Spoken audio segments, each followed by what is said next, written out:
Yo, can you hear me? Hello?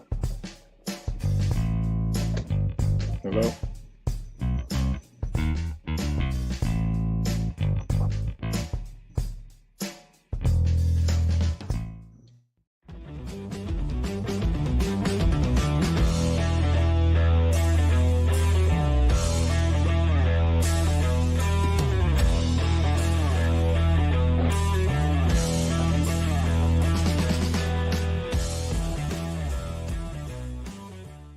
Welcome, everyone, to the Wednesday night live show. Nick is having technical difficulties, but he'll be joining us. We are all back. Allison will be missed tonight. She has things to do. She can't be on the show. And we got a great topic we're going to talk about today because I was sitting here thinking to myself, let's try to figure out who has the most to lose, the most to gain. Pardon, the most to gain from vaping losing. And I chose 4. I'm sure there could be some more out there, but I think I chose 4 of the ones that I feel have the most to gain if vaping were to be dismantled. Is that a good word? Good one? Extinguished. Extinguished. Yeah, extinguished. And I picked the government, of course, big tobacco, big pharma, and I threw in health insurance, which makes sense if you really think about it. They would benefit somewhat, a lot actually, in making sure that vaping is taken away. Hold on. I had it. Oh, yeah, we both did it at the same time. You ramble, I'll click. Yeah, there we go. So we're going to try to break it down. Again, if you think there's someone else that needs to be on this list, let us know. But we're going to kind of break down these 4 and kind of get I have some stats and statistics and money. Let's just be honest. It's money that each one of these groups tend to make per year when it comes to keeping vaping, destroying vaping, just getting rid of it. So let's, there we see you. I see you. Talk, Nick. Say something. Say something, Nick. Check 1, 2. Hey, everybody. Okay, there you go. Yeah, I can hear you in the intro, but we were muted because of the intro. Yeah, we can't talk during the mute. We can hear each other, but we can't. Yeah, we can't. Let's get this show started by Tim telling us what kind of week is he having, Tim? What kind of week do you have? What the hell was that? It sounded like who had Taco Bell before the show? It sounded like UFO. It sounded like a UFO landing. That's well, actually, I've had an okay week so far. Last week I was out of town, folks. I was on remote. I wasn't remote. I work at home, but I had to travel. But this week. I got the 5. All right. Yeah. So I'm now 2 years later, finally a proud owner of a PS5. Remember when you couldn't get one? Remember when they were about as rare as a dodo bird? You couldn't fucking find one anywhere. And then they got them in stock at Sony. So I finally own a PS5. So I'm Johnny come lately. The fucker's white. It's sitting in my console cabinet up there. Do you want to throw out your PS5 handle? Sinister, but dude, you don't want me to spell it because everyone will start laughing. I'll put it in the chat, and then if you guys want to game friend me or whatever, sure, go ahead. I'm actually going to be playing WoW for a little while because the new expansion dropped, Dragonflight. So this kind of came at an opportune time because I'm buying a PS5 is like basically feeling like you're watching the last one exist, right? So I'm like, I'm gonna buy it because if I don't buy it now, it'll be another 18 months before I can get my hands on one. So I snatched it up. But yes, other than that, that's some poor kid's Christmas. I hope not. I mean, I would think I think in my mind is telling me that probably 98% of the population has one now because they actually waited and sniped and got them when they could get them. And I was like, yeah, fuck it. I'll wait till I can get one without any resistance. So, well, you're welcome to the PS5 world. I don't know one, but welcome to the. Don't do it. It's addicting. And Mr. Nick Orlando, how's your week going there in Florida, sunny Florida, but it is night there right now. So It's going all right. It is night. it is night. It's night. It's night. It's going well, man. Nick is the only one that is able to be weekend. outside in a t-shirt without a fucking jacket, other than Paul, because it's summertime over there. I got sweatshirt on. Tim's got a sweatshirt on. We're both in the house. And this fucker is outside in a t-shirt. Oh, Florida. It's 42 here. 52. And he's going to take a dip in the pool during the show. During the show, we're going to make him jump in the pool. Yeah. I'm glad you're having a good week, Nick. But Tim's close enough. He should have some. I you know what? Close enough to Florida. You mean? I mean, I am. I'm about. Yeah, I'm about warm weather, right? No. Tim's home. No. No, it's 42 here right now. Yeah. 42 in Atlanta. We're in the Northeast. I need some of that. Yeah, we're in the Northeast, so we tend to get a little bit more chilly weather unless you get down in the southern part of Georgia where you really start creeping into Florida. Then it might change a little. And Mr. Summertime himself over there, Paul, how's your week going, buddy? So far so good. It's now starting to warm up. Finally, we are going to have a summer, I think. Nice. But we'll see what happens.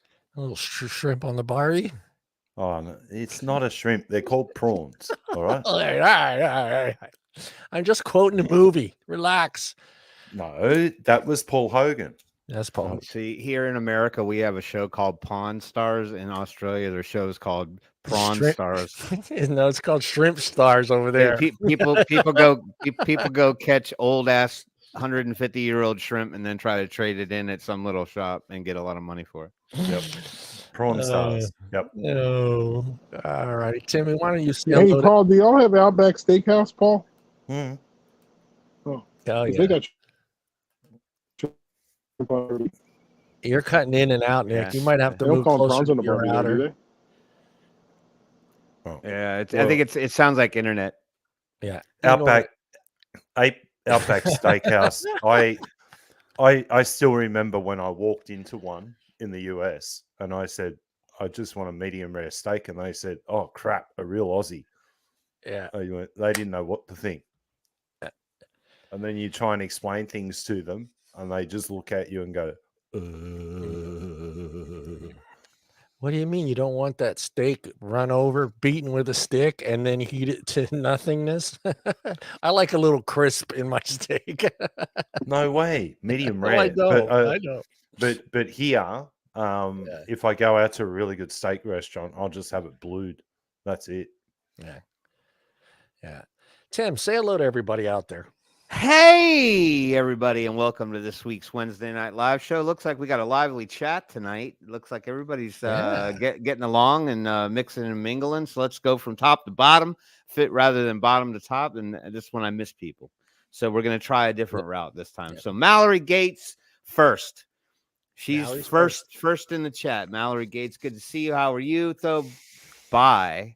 I always want to say bay, but it's bye. Though from Germany, good to see you from Berlin, my friend. We got Pam Spraggins. Hello, Pam. How are you? Good to see you. Welcome back to the show. All right, scroll. I know we have more people in here because I saw way more names. Dusty Country Road. New name to the show. Welcome to the show. Obviously a vapor. I see what you're talking about in there. You're all in those flavor profiles. Good to have you on the show. Like to see that lively chat out there. Who else we got? I know I saw Michael Redfern at some point way down here on the list. I know Liana is in there. Good to see you, Liana. How are you? Michael Redfern, great to see you. And is that it? Oh no, we got Curtis Clemens. Curtis, don't you forget Curtis. Idiot me. I did no, you know what? Sometimes I need a refresher. I did see him talking to me. So yes, I know Curtis is in there. Good to see you, Curtis, always. Nick Orlando, good to see you. No, I know he's on the show. Hey, Nick. Good. And let's see who else. Toasty Cheesy. Good to see Toasty Cheesy here. The names are awesome, man. I just love the creativeness with the Yeah. usernames. I'm just apparently not as good at it, so I came up with hair full of metal, and I don't know why I came up with that. So anyway, that's it. Welcome to the show. Let's go, John. Yeah, well, let's get right into it, guys. And we're going to talk about who benefits from vaping's downfall. And we've chosen 4 groups. What do you want to call them? We got to call them something other than groups. Evil.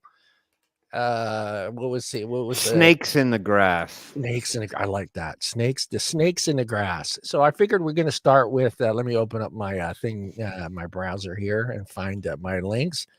And go to this one that says cost.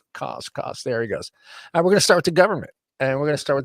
And these are numbers that I could find. I couldn't find any. Are you presenting or just talking about it? I'm just going to talk about it. Okay, Yeah. cool. I mean, I'm going to give you the links to. I'll throw in the links to where I'm getting my information. But what I found was 2018. I couldn't find anything newer for some reason. Of course, we all know why. I mean, they got to wait years after the fact to give us that information. But cigarette, and this is the government. It says the cigarette smoking costs the United States more than $600 billion. So more than $240 billion in healthcare spending, $185 billion lost productivity from smoking related illnesses and health conditions. So is that saying I missed the days of work because I had to go to treatment? Is that basically what that is, Tim? You think?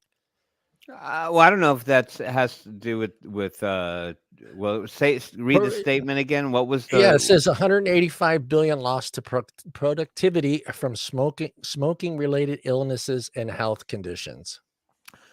Well, there's all kinds of health conditions related to smoking. And so I think maybe you're right. I mean, productivity is lack of a person being at work. So, if they've got some ailment that would require them to then turn to some kind of government assistance, whether it be food stamps or something like that. I mean, if you've got, a COPD, or you've got some condition that causes you to have to not be able to work in a regular job, people are then going to turn to government services to substantiate their ability to live. So that's right.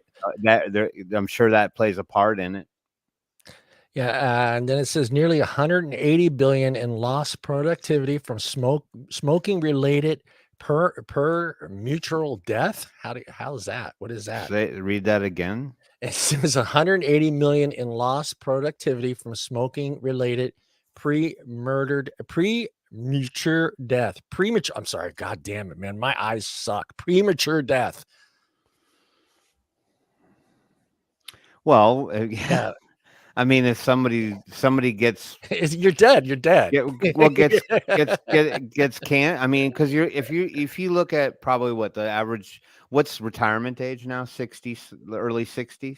62 for us, and then it went up for the next generation. Okay, right? so they're probably using that metric and saying, well, then if you die of cancer from smoking, in your mid 50s or something like that, they're looking at that as a loss of a worker that would have been a productive citizen who would have been able to stay working until at least the early 60s. Well, think about this though. If you are a smoker and you die before you collect Social Security, you're never married, where's that money go? Well, probably back in the pot. Back in the pot. I mean, that's where it goes. It goes back into the pot for them to keep you. So in a way, they benefit again from that. 7 billion is lost productivity from premature death from secondhand smoke exposure. Ooh, 7 billion? 7 billion. Good That seems gravy. It seems kind of high. I mean, I don't know. I mean, as far as the rates that we're always told about as secondhand smoking being so bad, probably mostly in our generation, wouldn't you say? Because I think as we got older, like you and I, if I didn't smoke around my kids. So are they trying to say that this money is somehow tied to the kind of, I mean, dare I use a coin term, but like this Obamacare thing, right? Because we're supposed to, I mean, if we don't have a job and we don't have health insurance, I mean, it used to be that you were mandated to buy it, right? You had to have it. Yeah. I don't know that it's absolutely required now. I think you can subvert it a little bit, but are they saying because of the insurance benefits that are recovered due to this insurance plan, the government insurance plan for healthcare, that's where that money goes, right? Because when you think about insurance in general, it is you pay a little something, and then if you get hit with something significant, health insurance covers a larger portion of that, or of a percentage portion of that. So that would mean that the government loses that money because they have to pay for those bills. Yeah. It's got to be. I mean, that's how I would look at it. I mean, Well, because cancer treatment, we all know that is just through the roof when it comes. I mean, people are literally on GoFundMe left and right asking yeah, for money to help them through their cancer treatment, because it's just going to be, they lose all their PTO, they lose all their time off. They typically get to the point where they don't go back to work because they're so sick and they're hampered by the chemotherapy. That, and the doctor's bills just from the treatments alone, or having to stay in the hospital, whatever. I mean, your out of pocket costs are ridiculous when it comes to those things, especially if you have something terminal like that. Then they really they hammer you. And this is the breakdown of the United States tobacco. This is the states. The United States, more than 225 billion direct medical costs and more than 156 billion in lost productivity. We went through all that, and it breaks down how much each state. I don't know why they. Well, I guess we already all know what the tax rate. Curtis brought it up, and his state, I think he said it was just went up by $2, but you can kind of actually. Let me just pull the map up. I thought I sat on my vape, but it was Paul. I'm Paul. sitting there going, "Oh crap!" I hear a button being pressed. And we've all seen this map. Let me get rid of this banner thing here, because we have all kind of. Let me get this out. We've all kind of seen this banner. Now I'm not sure how up to. Well, this is September 30th of 2022, and I will give you the guys the share the link to this page as well in the chat. You guys can go. I'm sure most of you probably don't really. I don't know. I don't think most of you really. Do you guys pay attention to like what your tax rate is in your state? Do you pay attention to the tax rate for a pack of cigarettes in Florida, Nick? Yeah. I do not. I don't think most of us do and realize how. I know through the tobacco agreement, though, it's 20.22 cents per cigarette goes back to the tobacco agreement. That's our tax. We're not on the MSA, so we get the agreement. Yeah, so you're right here. So tax range is $1 to $1.49, not exceeding $1. What is that? Exceeding. So that might tax work rate out. 0.22 cents. I don't know. Yeah. Let's do the math. Is that on a total pack?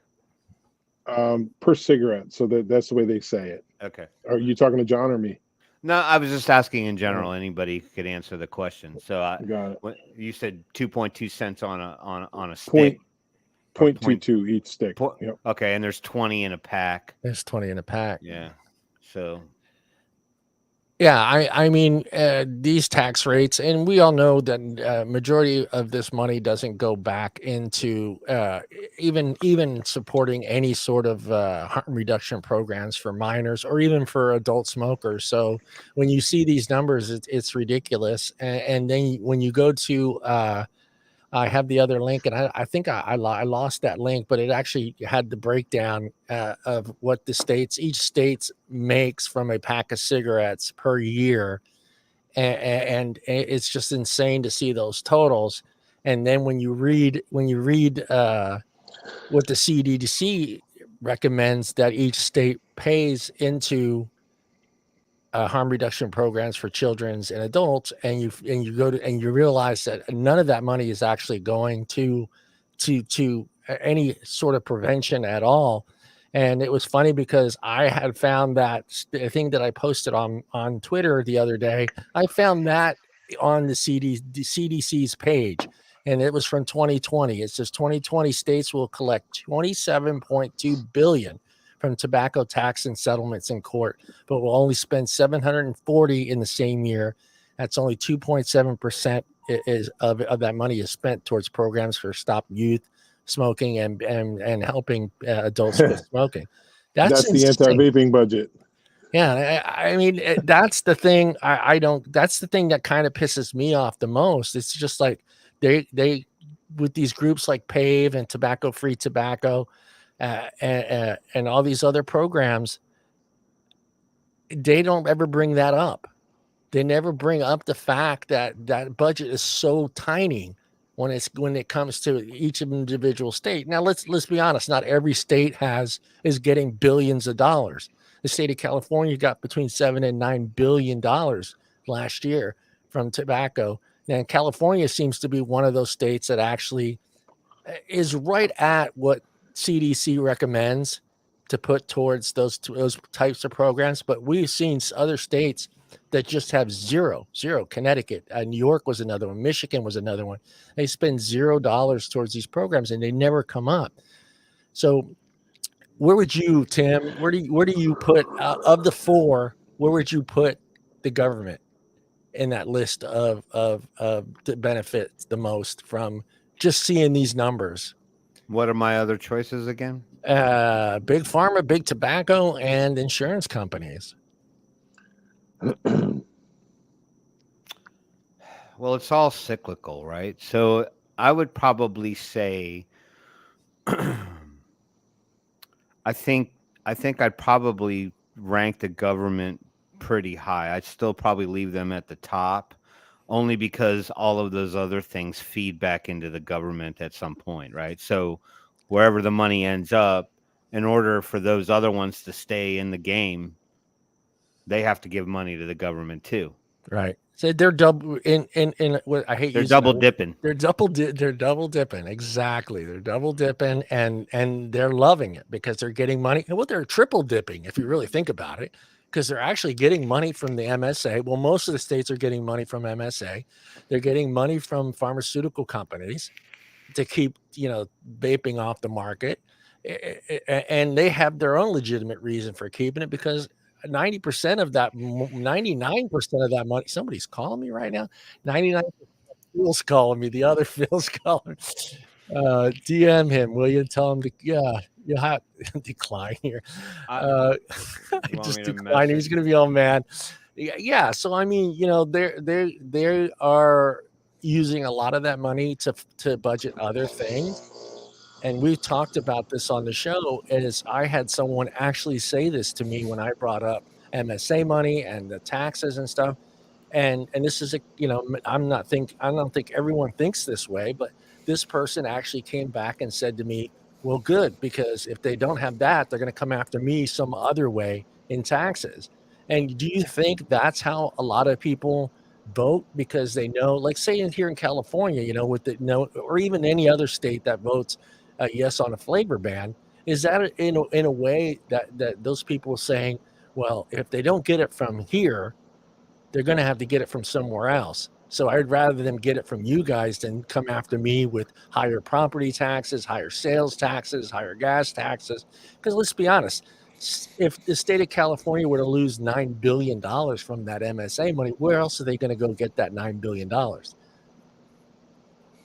Well, I mean, they could probably try to make up some of the difference by just increasing tax rates exponentially on luxury items like that, like habit type items. I mean, alcohol, you could go the alcohol route, you could go tobacco route. I mean, you could try to find other ways to sneak it in there and probably start uptaxing people even more if they weren't able to get it directly from the federal government. But I mean, all the states get money some way, shape, or form from the federal government, so they probably figure out a way to shift the money around or something like that. But $9 billion probably sounds like a lot of money to you and I, but to to a whole state, to the state, they're like, that's fucking nothing. I need 4 times that if you want me to do anything. That was the joke I had when Newsom 2 years ago said, the day before, he says we got 8.9, almost $9 billion from master settlement agreement money. And then the very next day he comes on TV and says that they were $7 billion in debt. I'm like, what the fuck are you talking? Who does the math? But we all know the trick now, though. The whole thing is, I mean, it's not like it's rocket science. I mean, we already know how it's structured and how it's meant to work. Yes, they're suggested a number that's supposed to go back into harm reduction prevention and advertising and programs and this, that, and the other thing. But we know that's not where it goes. I mean, that the MSA money goes back to paying for the bonds that they've taken out so that they can improve roads and follow through on these programs that they promise the public, which majority of the time they don't even establish those full bore. So it's a ruse. It's all a game, and it just, nobody says too much at the corporate level, like big tobacco and stuff, because it gets them off the hook. They're not dealing with lawsuits left and right. So how about you, Paul? Real quick, how do you have? I don't know what kind of money flows into your government and how it gets spent. I'm sure it's similar to ours, but do you see numbers like that in your state, in your country, where very little of it is going towards actual programs to help people stop smoking? Out of the 17 billion in tobacco taxes brought in, and I put a couple of the figures there. So a pack of cigarettes here now is at the low end is $37.50 for a pack of 20. And 85% of that goes to the government as tax. Okay. Our alcohol tax is now at 33%, which is also outrageous. Then we also have a fuel excise tax. So each litre of gas that we buy, that also goes into consolidated revenue. Our outgoings in healthcare equates to about $100 billion a year in smoking-related illness from the amount of smokers that we've got dropping. And we're losing roughly 20,000 smokers a year here. The figure's now climbing because of the stupidity that we've had going on here. But the money is not going to where it's meant to be. Out of the 17 billion, a 5-year program, what did they cost it out at? Out of the 17 billion, they'd only spend 10 million over 5 years in a quit smoking program. That's their numbers. So where is the money going? That's for a start. Second, everything now in Australia has some form of sin tax. It doesn't matter what you do. Yeah. It does not matter what you do here. Like, I'll give you an example. Rolling tobacco now, it's at its all-time high. For a 50-gram pouch of rolling tobacco, which is not much, okay? That's around $135 at the low end, up to $170 at the high end for decent rolling tobacco. Man. Cigars are also... This is the really interesting part, though. Cigars are only taxed like at the GST level. Like they only cop a 10% tax and an import tax because they're not manufactured here. Yeah. But a carton of beer on the low end is around 50 Australian dollars for 24 cans. What? Get the fuck out of here. Yeah, Are you serious? Yeah. And then like for a high end like pale ale, you're paying about $108 to $115. How about Foster's? How much is Foster's? Yeah. Oh, $66 a case of 24. All right, I got a question. How much does a beer cost in a restaurant? Again, if it's by the glass, like yeah, if by it's the glass. If it's what Draft. tap beer, yeah. Anywhere between $8 and $12. Oh, that's about the same here. All right, so for perspective, I looked at the current exchange rate. So for every one American US dollar, that's equal to about $1.50 Australian. $1.50 Australian. Yeah. Oh, not at the moment. Our exchange rate's up around the 70 cents, so it works out at about $1.30. $1 US dollar equates to about $1.30 Australian. Well, this is straight off the internet right now. It says we've lost Let me money read on the this dollar last again. one here. Let me read this last one on the government. It says right now, not a single state out of the 50 funds these programs at CDC recommended levels. Only 3 states, Alaska, California, and Maine, give even 70% of the full recommended amount. 28 states of the District of Columbia spend less than 20% on what the CDC recommends. One state, Connecticut, has no state funding or prevention and quit smoking programs, spending 12%, about 3.3 billion of the 27.2 billion would fund every state's tobacco control program at CDC recommended levels. So they would need to spend 3.3 billion to cover every single state's recommended CDC levels. So they're only spending, what did I say? It was 740 million. So 740 million divided into 50. That's it. So that is fucking ridiculous. That's collective across all. Collective. That's collective. Said that all the states spend up to 740 million in the same year. That's only 2.7% of the spending on the programs. That's it of the 50. Wow. So less than $1 billion each individual state. Yeah. Okay. That's there you go. So yeah, so if you look at it in a nutshell, they do. The government is pretty. I'm going to put the government at the very, very top, and they may play around and joke with us and say, we're listening. They're not listening. They could give a shit. They see that bottom number. I mean, if I was a corporation or a business or whatever, and I knew I was going to get $27.2 billion every year, I am going to make sure that I get that 27.2 billion every year, right? I mean, that's how I'm going to look at it. If I'm a CFO and I know I'm going to get a check every year for that amount of money, I'm going to make sure I keep it around. Right. But I think some of the programs you're talking about don't have those kind of CFOs, and they shut up and take what they can get because they know that it's going to be funded for the fight. Whenever they're needed, they'll throw money at it. You know what I mean? Yeah. Let me see if the numbers you're talking about are what they're guaranteed. They're pretty much shelled out already. Yeah. But when there's a fire, they throw more at it. And let's face it, individual companies push a little harder.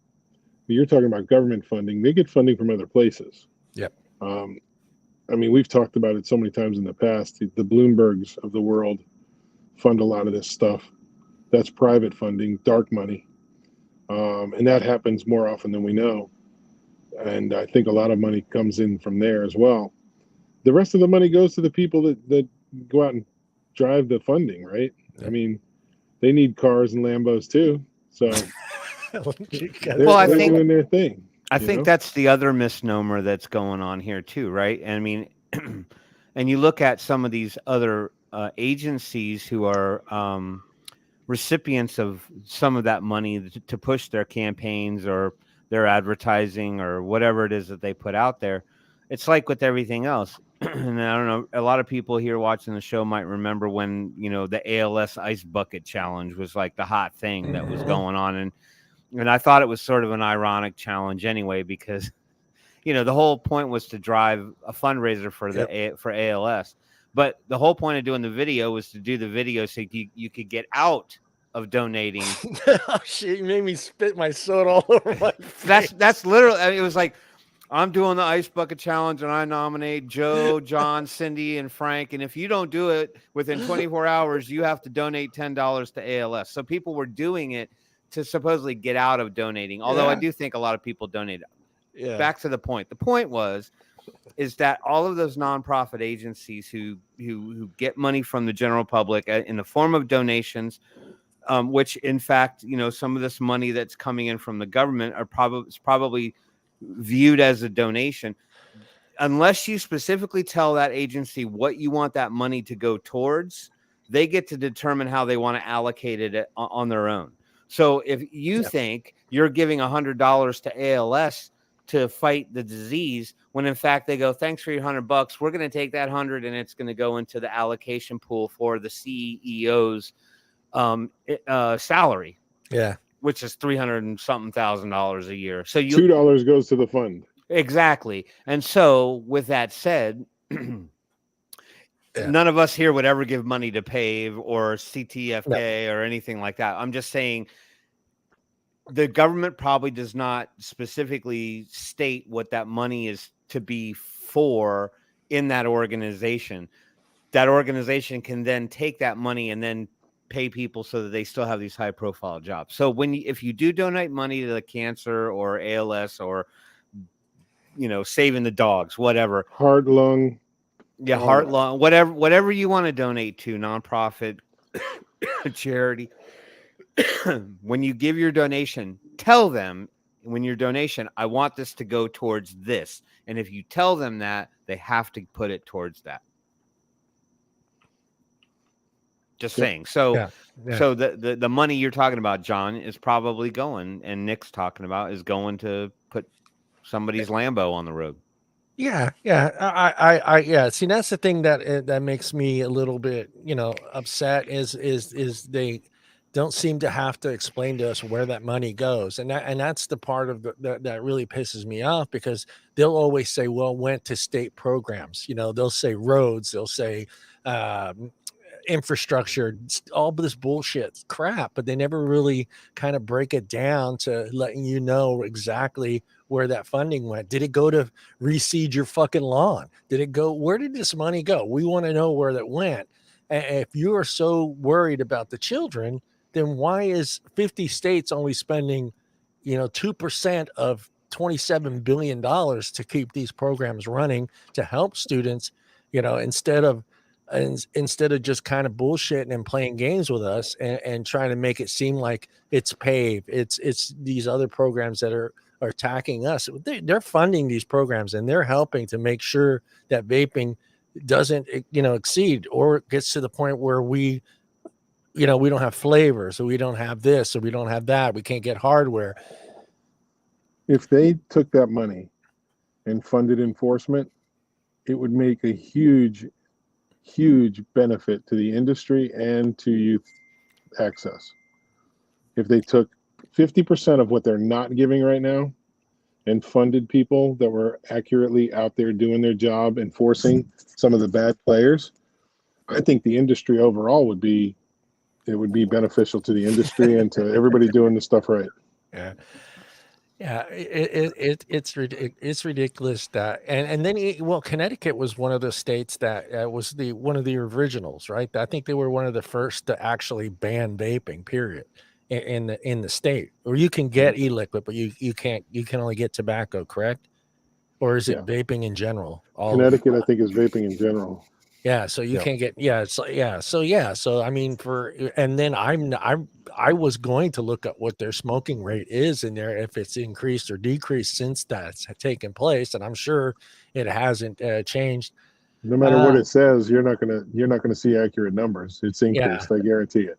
Yeah, that's the other thing. Yeah, we don't have someone outside, and that's the thing too that kind of pisses me off too. And it's just like, I know there are people that are out there like Lindsay that does that research and really goes in digging and trying to find those answers. But it seems like we need more of those people and that can do that digging, that can find that information. But John, let's face it, if they did, all we'd do is get pissed off even more, right? I mean, it really doesn't do anything because everything we say falls on dead ears. So well, we have to some way somehow make them accountable for their actions, and that seems like that's what's part of the show for me is just trying to make sure that we're pointing the finger at the right person and not. And if we had some of that funding, we could actually do that.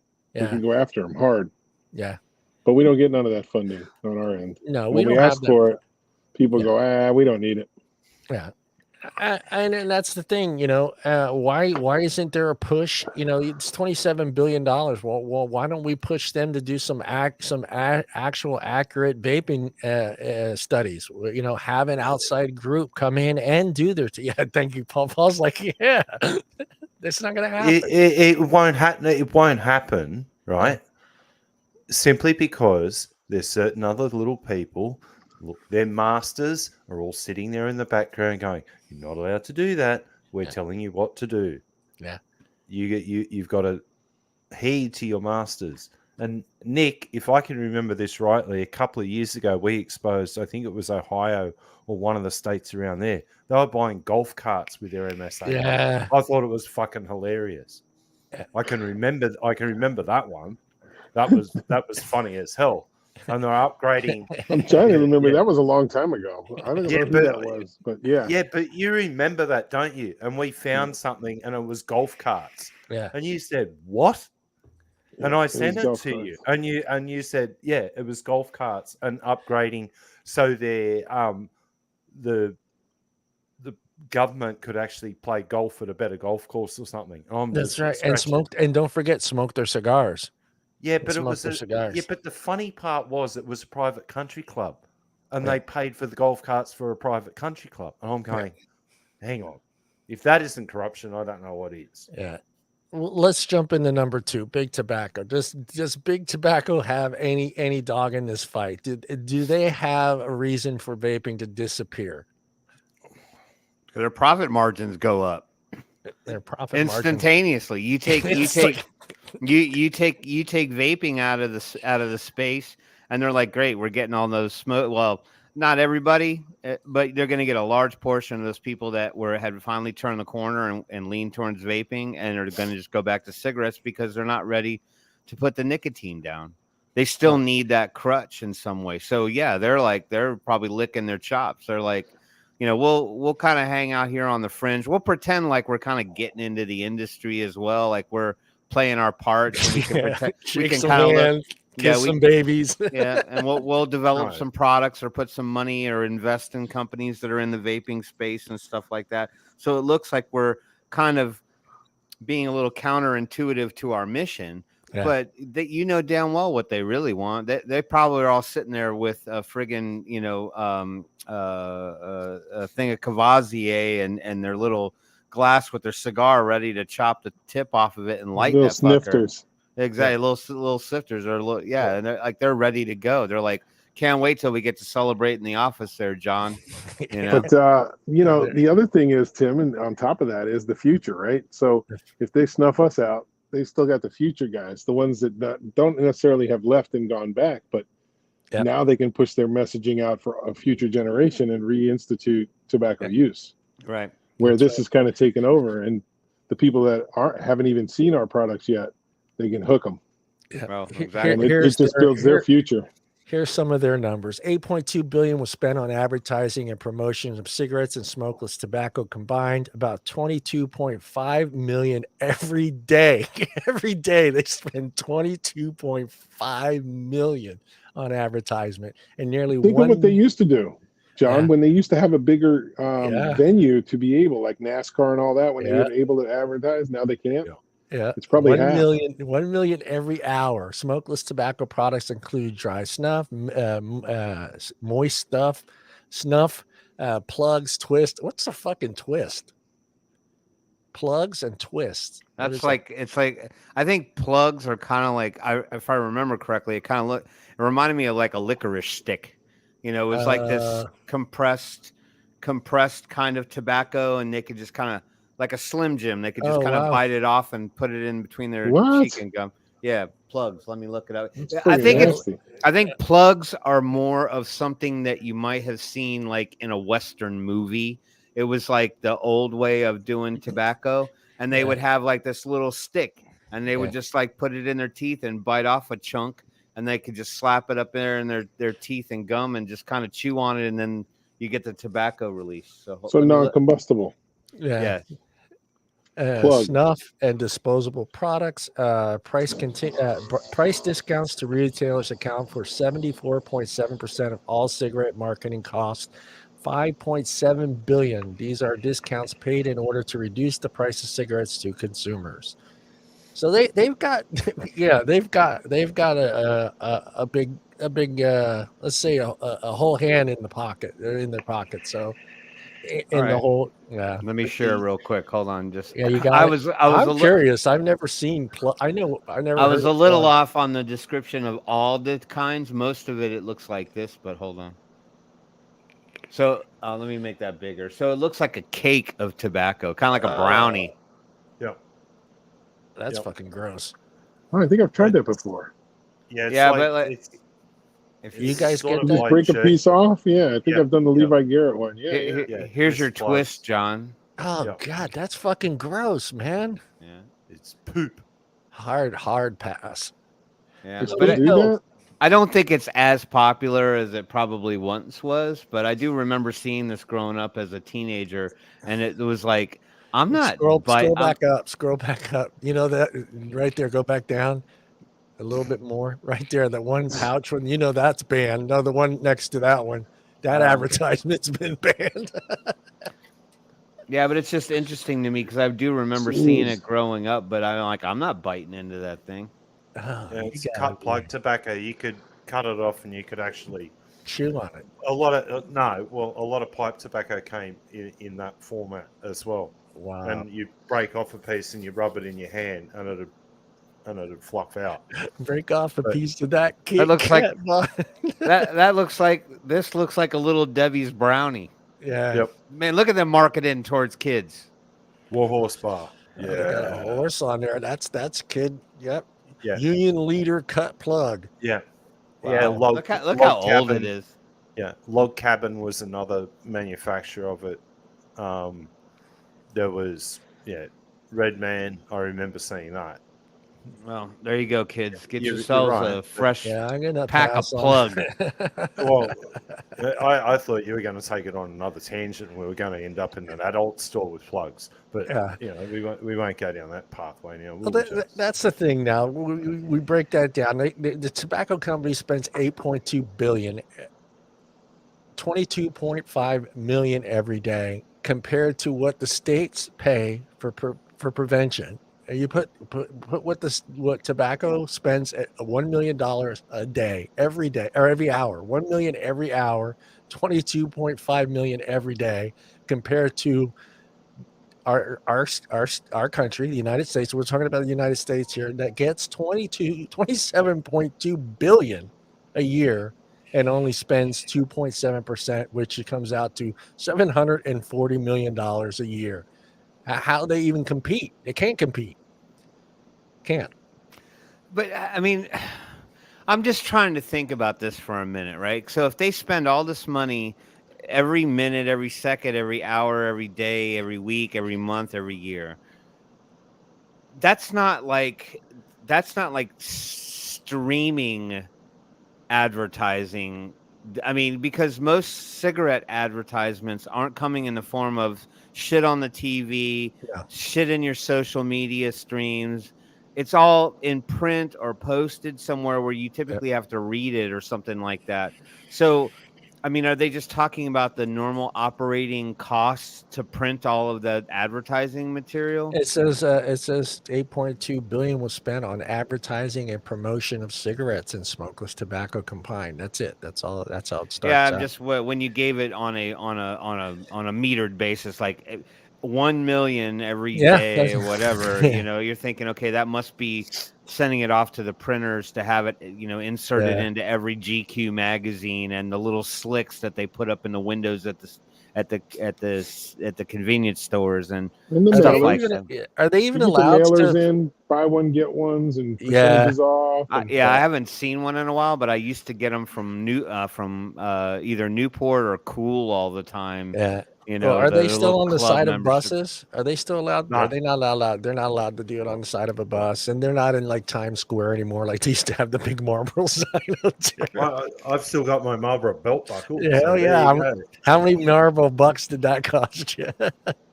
I really don't remember. I've had it. Or I should say, how many packs? How many packs did that cost? I really don't remember, but I was one of the very few here in Australia that got his hands on the whole luggage set, Paul. Yeah. Keychains, wallets, belt, wallets, jacket. I had the beach chair. I had the Marlboro beach chair.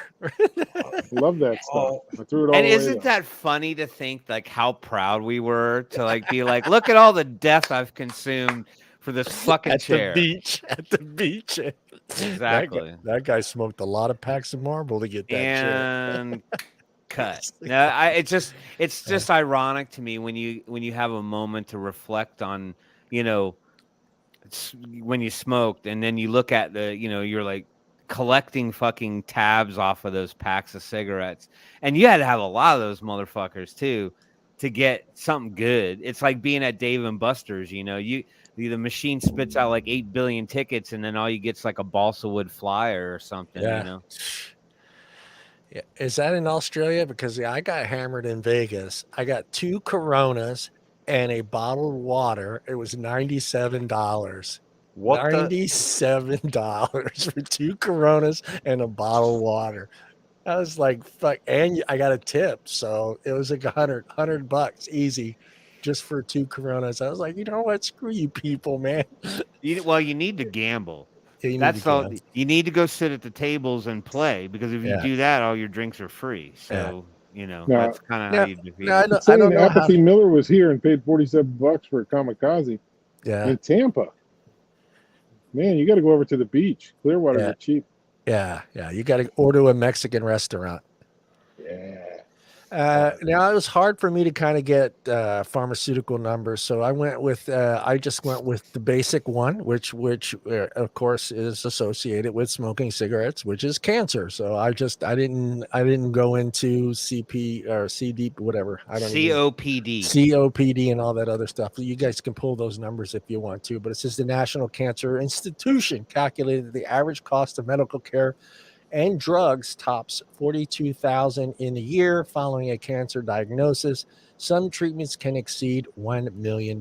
So they got a fight in this too, you know, trying to keep us smoking. So one way for pharmaceutical to be involved is to try to make vaping look as bad as possible. So, but do you really, you know, we always throw out big pharma. I'm sure there are other things that they profit from. But how high do you think they are up in that ladder, Paul? You want the truth? Yeah. Well, you can't handle the truth. Just give me half the truth. Okay. No. Well, Pharma now, they're the top rung. They're the top rung of everything, because everything underneath Pharma, and it's also the chemical companies that also fall under Pharma, because they manufacture and produce all the humectants for the tobacco industry, and they're now buying into the PGVG marketplace as well, and also some of the subchemicals that are actually used in concentrate manufacturing. So no, they're right at the very, very top of the food chain. The amount of money and what they've got to lose is huge. But let me ask you now, somebody came up with synthetic nicotine, right? Yeah. Right. Is there a patent for synthetic nicotine, or is that open market? No, there was, and that patent actually lapsed in 96, and it was GSK and J&J that came up with the original patent in the 80s, and it lapsed in 96, and that was nicotine polyacrylics that they use in all their sprays, gums, patches, and everything else. Then our industry came along, as well as the pharmaceutical industry, and they started dealing and working in and around the synthetic variants for many, many years. And it was our industry and sub-industries, and there was 3 companies behind it that went further. And now there is a complete synthetic that doesn't use any form of the tobacco molecule in any way, shape, or form. It's completely synthetic, man-made in a laboratory. And as I've said before, he who controls the spice controls the universe. They've always tried to control the nicotine molecule because of what the benefits are within the pharmaceutical industry. And if given the opportunity, you speak to the psychology, and I've read in papers that they'd like to substitute people that are on high doses of Adderall, they'd like to give them nicotine instead. And this is where the problem lies, because the amphetamine business is one thing, but nicotine and all of its now clinical uses are quite clear and open. We've drawn the curtain back for the pharmaceutical industry, and then they're going, but we were here first. Yeah. Wrong. You weren't. But nicotine extraction. What was the reasoning? Because it took so long to become a product in our industry. Why wasn't that? If that's been around since '96, it was No, just the earlier. science It's wasn't there. Is it for us to use it's it yet? harder for us to like it, John, because it hues the flavor so much and takes so much more to create an Okay. e-liquid. It, Yep. it didn't go away. It was just It was beaten out always in there. speed from the guys who had access to traditional nicotine that were mixing it in their kitchen Right. and putting it out for sale versus the synthetic end or the man-made end, where it took a Okay. little more time to blend those and create the product for great consumption. Okay. Is that right, Paul?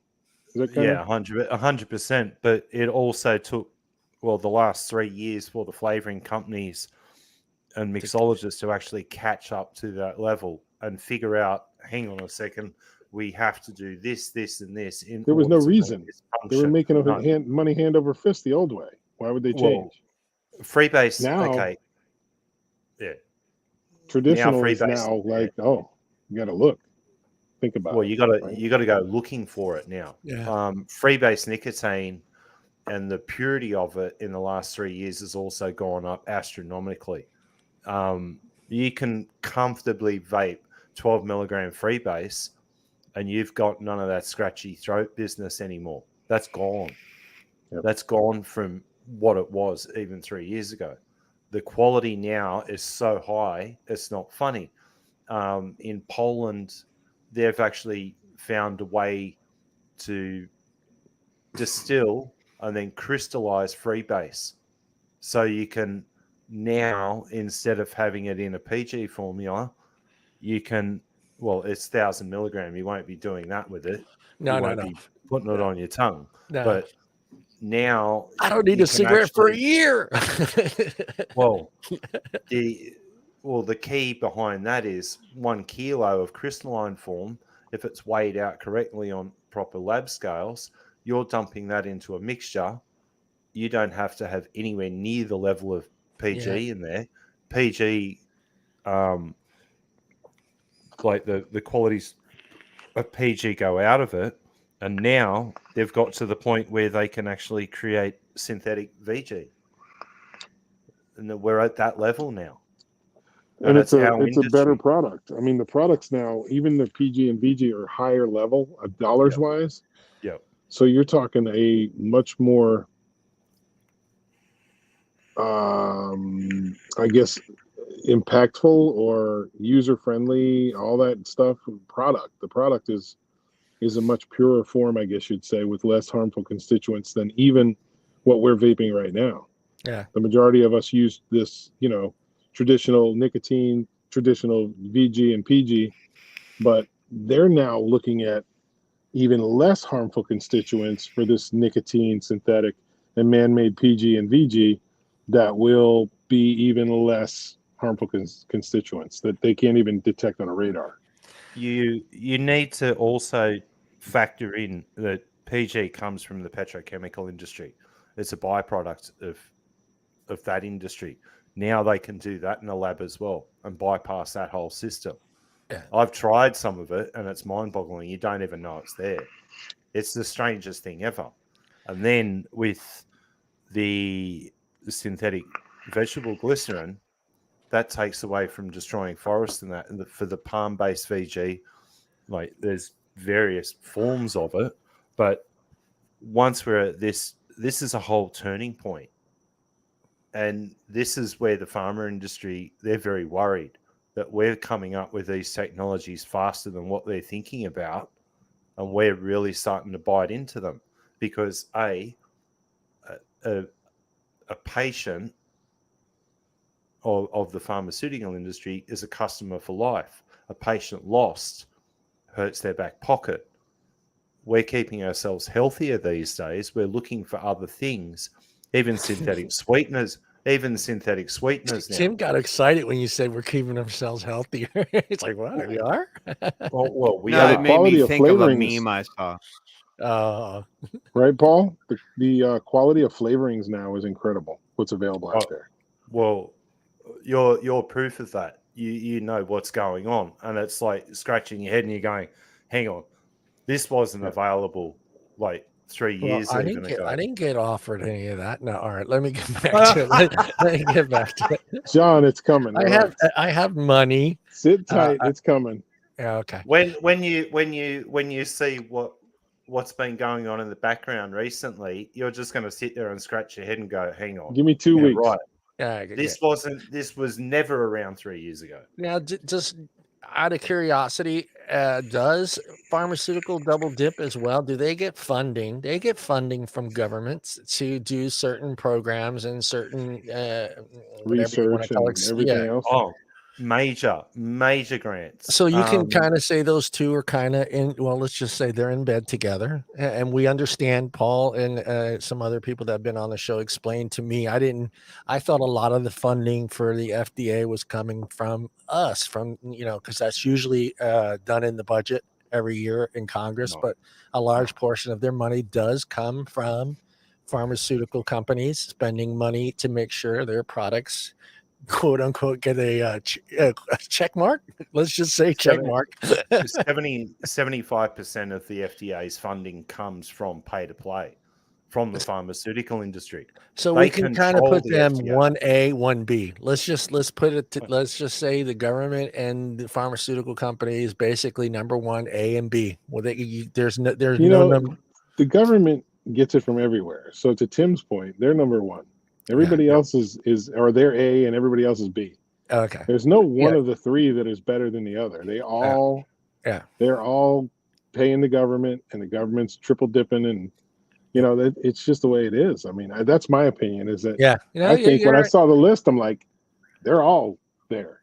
Yeah, they're all there, but I'm kind of trying to figure out where we need to kind of focus most of our attention on, instead of just focusing on big pharma or big tobacco, trying to go after the real, because everyone always brings up Bloomberg, and I'm thinking to myself, yes, Bloomberg is a very rich and powerful man, but he doesn't have that much power, that much control worldwide to control and destroy an industry this size without having someone above him kind of doing this with his hands in his John, he's got so much dark money out there.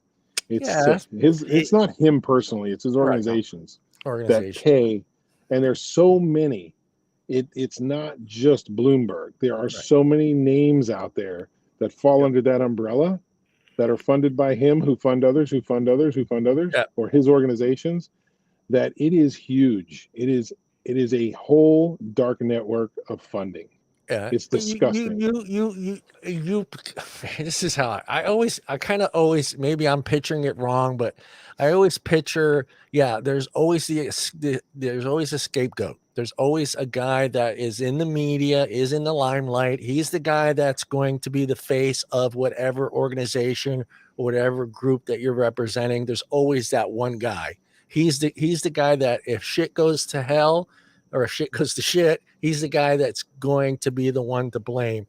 But I always believe, hold on, let me get it. All right. Fuck no. There you go. Now I got my hat. I always believe that there's one guy that is above that guy. It may be a group of people, but there's always one guy that is, focus on my hat. It doesn't like the hat. No. But to me, there's always there's always someone above that guy. And I believe that there may be a group of people, maybe someone a lot bigger than him, that is controlling Bloomberg and making sure that they stay out of the limelight. They stay out of the possibility of being hurt physically or financially in the whole situation. They're not putting him in the limelight, though. A lot of people don't know about his dark funding. He's doing this in the background. Yep. I mean, I can't even recite the 10 of the top ones that he is. He's in the background. He's not the top funding guy, according to anybody. But the research shows he is. You have a very large conflict of interest at the moment with Bloomberg and his control within the WHO, him and Gates for that matter, right? The Johnson Foundation's another one. They're on the pharma side of things. When Bloomberg bought into Hopkins, right, into the School of Public Health there, and started playing games and controlling the science from the inside, you've got problems straight out of the gate. And then he weaponized the FCTC Article 5.3, where we're all meant to have a seat at the table for tobacco harm reduction. He stopped that from happening, and that's when the cop little sit-ins went bang. No, you can't come. We've had people in and about those sections, right? Everyone thinks, okay, sacrificial lamb or scapegoat. No, he's not. He's very, very calculating in what he does. When you're turning out your own lawyers and everything from different universities, you're controlling the narrative from the get-go. You've got students that intern with him after they come out of university in the legal field. And he doesn't put his name on that. He doesn't put his name on that stuff. So you don't know it's him. Yeah. No, not groups, at all. His groups. No, it's through his how would you put it? His financial his scholarship program. No, his scholarship programs. Yeah. That's the one that, and it's so damaging now. I've got a friend of mine that's finishing a PhD in the US right now, and he's getting into the nitty-gritty of a few things, and lo and behold, there's a whole section or a whole semester on Bloomberg and what he can do for you when you come out of school. And I love you, Bloomberg. Don't come after me. Excuse me? I'm just I'm covering my ass right now. Don't say his name. Don't say his name. I don't give a flying fuck. It's blocked. It's blocked. It's blocked. My antennas are up. Yeah, my favorite Martian. Yeah, good on you. But I didn't realize. I didn't realize he was worth that much. It's still a lot. 59 billion. So, is Bill Tarling in the chat, guys? No, he doesn't come to the show anymore. He doesn't. He's around. Okay. No, he got mad at us. He got mad at us. So, Pharma has also been having 30 to 40% loss of NRT sales because of vaping. Yeah. NRT, nicotine replacement, right? Mm-hmm. Plus, don't forget they have high paid, even above retail at time, contracts with government for NRT products, but hard to keep their contracts going when their NRT have over 90% long-term failure rate, whereas vaping has successful conversion rate. So that's another bad guy. You know, they're into it for this pharma with the NRTs because that's their little side piece, but 30 to 40% is a big chunk. And that's something, you know, Bill had put out. And the ants also published the majority of their pseudo studies on Gemma, which is actually just a pay to publish service, which is one of the reasons they can get so many bad studies published. Yeah. Right. So that's another way of funding these things. I still think he's a scapegoat. No, wow. I do. Nobody identifies him. He can't when be a scapegoat. When you control the narrative, okay, when you control it from the grass up, and you're growing your little minions, right? You're putting them through school. You're putting them through university, right?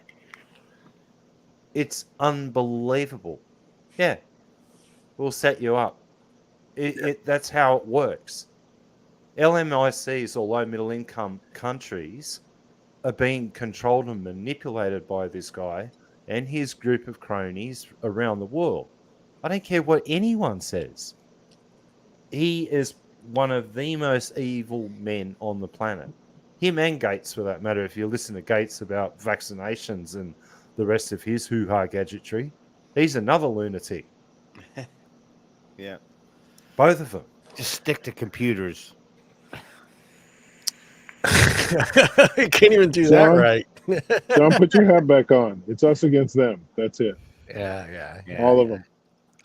I'm just gonna stick to it. I always believe that he has somebody above him. There's somebody above him, more powerful, more important, that has more to lose. That story, could be. Well, the metrics, something could be somebody. Rudy Giuliani, who knows? See, but the whole thing though is, it, all the way up and down the ladder. It's like you scratch my back, I'll scratch your behavior. So however people want to get pointed, and we talked about this multiple shows ago, where we were talking about, where do we have to go to try to really kind of do the most damage. And, we start looking at the most obvious targets, which are the ones that kind of stand in front of us and are the most vocal, like, the federal government, or, we take the opulence of of big tobacco or big pharma. But, you got to look at the World Health Organization. They stand to gain a lot because a lot of people have them in their agreement to follow their effective policy and stuff like that. So they stand a lot to gain in all of this as well, because they're kind of like the Bloomberg of all the stuff you had on the list anyway. He's the chairman of the Defense Innovation Board. I didn't know that. When did that happen? It's like getting a key to the city, John. It doesn't really mean a whole lot. You know what I'm just saying? They just give you the fancy title. That's military contracts. That's a whole different ball game there. So who's pulling his string now? It's kind of scary to have. So I think the approach should be state level. When we're talking about approaching this, is state level. And if we get enough states to put their middle finger up, it changes things. Yeah. Which is the approach we've taken. So we focus on state with your state orgs, and they should be able to build those relationships and have people like our great governor that sticks their finger up at the feds and their BS crap. Well, like one of the ways, I think you're right to stick with the state and local levels of where you live, but actually just dig, find out where your money is being spent. People don't assume when their budget comes out that they have. Yes, when the budget does come out, they have a semi breakdown, of the major things that the money is going towards. But there's a lot of that money is not being shown where it's going. I think it's time you force your local government and your local state government or your local city government to explain to you where your money's going. Where is the cigarette tax going? Some cities have my city has an additional tax on top of the pack of cigarettes that you're paying. So I don't buy cigarettes, but I don't want them putting more money into that fund though, because that's a bigger fight for us. Yeah. Right? Yeah. And if they put more money into the fight against us, and we push them to do that, we're gonna have one hell of a fight on our hands. Well, let them ride their golf carts and Lambos around. I don't care. But if they start putting money back into the fight, we're gonna get hurt, man. Yeah, but now you have someone to point a finger at. Right now, we don't have no one to point a finger at. We have a group of people to point fingers at, but we don't know who to point a finger at anymore. Do you believe everything your congressman tells you he's going to do? Do you believe everything your senator is saying he's going to do for you once you get him in office? Half the time, we spent half their term bitching about half the things they didn't do for us while they were in office when they promised those things to us. Yep. So for me, I think as someone, if you're, when you're paying taxes and you're going to the grocery store, you're doing this, you're buying a pack of cigarettes, where is this fucking gas tax going? How much is this actually going to the roads? How much is this actually getting to pay for refurbishing the city hall, or reseeding your lawn, or getting a tune up on your fucking Lamborghini? I want to know. And now when you have an ability to point a finger and say, well, hey, you're talking about programs for preventing youth smoking. Well, guess what? How come you only spent, 2.7% of the budget towards that when you should have been spending 10% of that budget towards prevention programs? Well, that's because I think in the end, they don't, as long as smoking can stay prevalent and in the mix over vaping, after that, they really don't give a shit. They got to pretend like they give a shit. Yeah. I just feel like we need to have someone to actually blame for once, and not just a group of people. I mean, it just, for me, it gets to the point where I like right now, I spoke to 15 people of my friends, and yes, they know that I do vape, and every one of them said no to Proposition 30, whatever the number was, that they were not going to ban flavored vaping. And the reason they gave me wasn't because I vaped. No, it was because we're adults. This is the number one response from all my friends. We're adults. I should have a choice if I want vanilla, chocolate, banana, whatever. And it was nice to hear that. But it just seems like to me, it's like, what do you do? What do you do? Who do you blame? Who do you go after? Someone's funding, who's funding, PAVE, who's funding tobacco free kids? Who's putting this money? Where's this money? Yeah. Who? CTFK and all of the other front groups. Yeah. It's all coming out of the same. Okay, so what happens is X amount of money goes out, and then the dark money goes into a trust. Then it goes to another trust, to another trust, to another trust, to another trust. It's a game of shells, in other words. So we'll put it under this shell, and we'll just move it around here until everyone gets sick and tired of trying to find the money. And then that's what ends up happening. That's exactly what ends up happening. It gets put into some sort of what do you want to call it? What California and some of the other states ran into, where they borrowed against that money. They put that money in one big lump sum, and now they can hide it because it's it's one big lump sum.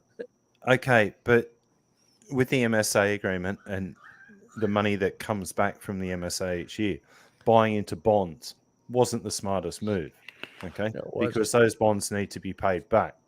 They didn't think about that, and they were pre-spending the money for the next 5 years in advance, some up to 10 years. And I said that if California, New York, and one of the states in the center, they defaulted on these bonds, then all hell would break loose. And the ones that have done the flavor bans are the ones that have broken their promise on the bonds and the bond repayments. That's what's been going on the whole time. Yeah, I don't know. And the last one is health insurance companies. I kind of threw them in there. Because I figured they have a bone in this fight. In some way, shape, or form. I'm sure. I don't know if their budget is enough to fund, these anti-vaping programs or groups or anything like that. But you kind of figure they got a little bit of a fight in this as well. They would love to keep people smoking. They're going to keep smoking. Yeah. Probably a little one. Not much. Not much. I kind of threw them in here because I figured they were kind of the last ones on the list that kind of have, like I said, they got a dog in a bone in the fight, and they've got money to lose if people are healthier and live longer. I guess they could just continue to raise premiums to the point where no one else can afford fucking insurance anymore. Or deductibles. Go ahead. Sorry, guys. I must jump out of here. Something's just come up that I need to take care of urgently. All right, go. Take care, guys. Good night, Paul. But they're on that list. I'm sure. I'm sure they've got some money to lose if vaping sticks around and people are healthier and they don't need cancer treatment 20 years or 10 years down the road. So. Yep. It's the long run. I don't know that it's measurable at this point, but they do have something in there. Yeah. They have a vested interest. Yeah, they have to have it. But are they? I don't think they're pushing any buttons or have anybody coming after us. Yeah. I think it's just they're sitting on the sidelines and they'll benefit later. Yeah. You don't think they have? I would assume each, other than the government that we have mentioned. I'm not going to assume. I know that each one of those groups, other than the government, has a lobbyist. We all know about lobbyists. Everyone knows their main job, their duty. I don't know that health department has one that's lobbying against vaping, though. Yeah. I know big tobacco, big pharma do, right? Yeah. There's no doubt. Yeah. But I don't know that they would go and fund something. If big tobacco and big pharma are already going in our government, I don't think the insurance side will be like, let's jump in the fight. I just don't think that's going to happen, but maybe I'm wrong. I've never seen it. Yeah. But I've seen the other ones out there on the hill. Yeah. Yeah, I would assume maybe they would have somebody out there. Hey, you know what? This is going to hurt our back. Us back down the road. You make sure that vaping disappears, and whatever. I don't know how lobbyist speaks. I'm not even going to try to figure it out. Dude. I know it's just a lot of bullshit numbers. So maybe you get to see them a lot. Yeah. Nick. You get to see them a lot. You ever kind of sit down and talk with some of those guys and try to get their, why, Oh a yeah, kind of yeah, general idea of why they're absolutely. there, what their Well, motives are, some other of than them, the I mean, truth. had one of them come up and say, "Look, no hard feelings. I agree with what you guys are doing, but I get paid to lobby for Oh big wow, tobacco." that's got to piss me off more than It's just cut and being an dry. asshole to me. I would I mean, just rather he him met be an with asshole. 5 or 6 of us and told us that. We sat down, had coffee on the hill after a committee hearing, and he said, "Look, guys, this is what I get paid to do. This is my job." Yeah. So And it's these not guys personal. too, they have their stats. They're educated. They know what they're doing. I mean, Yeah. they know what their job title is and what they're doing there, and We're they able to come throw them for a prepared. loop once in a while. I mean, we can throw them for a loop when it comes to our research, right? They don't do our research like we do ours. Like, Yeah. you know, we become such great researchers over time. We as the vaping community, not me or anybody else, but you guys, even Tim, he goes over it every week. I forgot about that, He's Michael. he gives out more information on these videos than our own legislators and lawmakers know. And all the other shows that are out there and all the videos and all that stuff. But what Tim has and he does every week, they don't know that. Yeah. You walk into their office, they're blown away. So a lobbyist doesn't take the time to do that. They speak the political speak and they're done. Yeah. Where we fill their brains with numbers and some of them walk away and go, "Oh shit, I better look into that," or have their staffer do it. And some of them just go, "That was a bunch of crap. I've been on my phone. I don't care what they have to say." But Yeah. we get 1 or 2 of them that actually pay attention to some of the stats we get from Tim or Lindsay or one of them, and we run with it. And that's what helps us is 2 or 3 of them listen and they're like, "Oh." Yeah. But the rest of them got their face in their phones once we start, and it's like, whatever. We know you're gonna. Yeah. Oh, vaping saved my life and all that. Yeah, whatever. Yeah. But every once in a while, we throw them real statistics out, and they're like, "Oh, well, let me look into that," or get my staffer to look into it. You can see them writing notes, and it's helpful. But they don't know ass from a hole in a wall. I mean, right. honestly. Well, I think the one thing. I mean, yes, there's a large contingent of rural and urban America that don't really have a dog in the fight when it comes to vaping. I wish they could see it through a different lens at times when they kind of realize, like, look, I don't smoke, I don't vape, I don't do any of that stuff. I don't take part. But if I have to look at this from an open-minded perspective, and I recognize that, I can understand based on information I've been given that vaping is significantly safer than smoking. And if it's a vehicle for people to get away from smoking, specifically adults, not the kid fad, sneaking under the bleachers kind of shit. You would hope that more people would lean towards using their vote as their levy to kind of see it through. So, what I'm saying is it's like you would hope that legislators wouldn't feel so comfortable just sort of sticking their nose up to stuff because they could just go, well, I'll probably still get enough votes anyway because not enough people really care about vaping. Yeah. So I can still go ahead and lobby against it, even though I might agree with what your angle. But, I'm not going to lose my job over you and your little vaping community. I wish that more people who didn't have a hand in the cookie jar when it came to actually partaking in vaping or using it as a tobacco harm reduction format, if they could go, well, you know what? I can see my friend John over there, and he's going to be around as we grow older, So I want him to be able to continue to do that if that's going to keep him away from cigarettes. Yep. And what does my my state legislator or my governor or my senator say about the subject? Oh, you want to ban it? You don't want adults to have it. You want to take it away from them? Yeah. Well, then maybe you don't get my vote. Yeah. And that's the thing. John hit it earlier. Adult freedoms is our leg that's there. what they need to start Adults focusing have on. a choice. We have a choice to drink. We have a choice to smoke. We have a choice to drive a car, a truck, a motorcycle, a bicycle. These are adult freedoms. Don't take them away. And that's kind of what we use. And it's the only approach that they'll listen to common sense wise when you're standing up talking to them. California says driving is a privilege. I'm not kidding you. In California, driving is a privilege. I want to get back Well, to anything you have to earn is technically a privilege, right? I mean, there's a million to own a gun, to own a business, to do all these things. Own a gun is a freedom. It's not a privilege. Privilege is a byproduct of a freedom. But Tim is saying it's a privilege to be able to purchase a firearm. Exactly. You're saying it's a 2A right to be able to possess it. Yeah. Right. So and I get it. You know, yeah, they intertwine with each other. But that's, I mean, we're not going down that because there's nothing in the future show with Nick.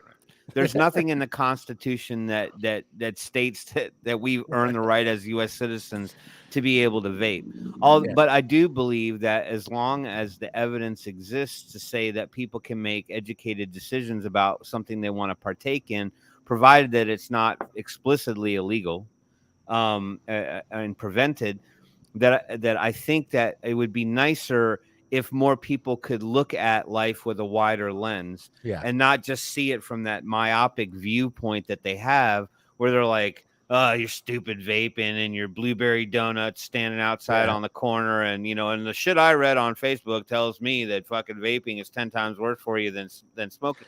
Yeah. That's where it is. It'd be nice if people could just slow their roll for a minute, not be all about instantaneous gratification of a gotcha headline just so they can go, I knew it. I knew that shit was worse for you than fucking smoking.